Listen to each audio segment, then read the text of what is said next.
Небесните тела се движат с изключително високи скорости, които далеч надхвърлят мащабите на човешкото възприятие. Земята се върти около оста си с скорост приблизително 1600 км в час, а в същото време обикаля около Слънцето с скорост около 107 000 км в час.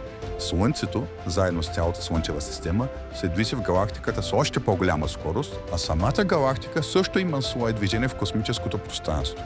Въпреки тези огромни скорости, в космоса не се наблюдава хаотично движение. Планетите следват точно определени орбити, звездите спазват своите позиции в галактиките, а гравитационните взаимодействия между телата са в устойчив баланс. Това показва, че движението не е просто резултат от сляпа сила, а е подчинено на строги и постоянни закони.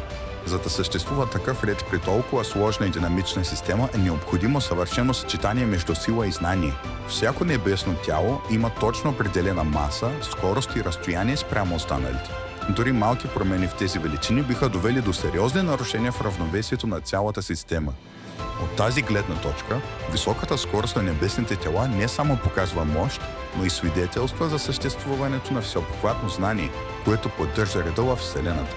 Именно тази хармония между движение, закон и баланс се разглежда като доказателство за всезнаещ Създател, който управлява космоса с мъдрост и точност.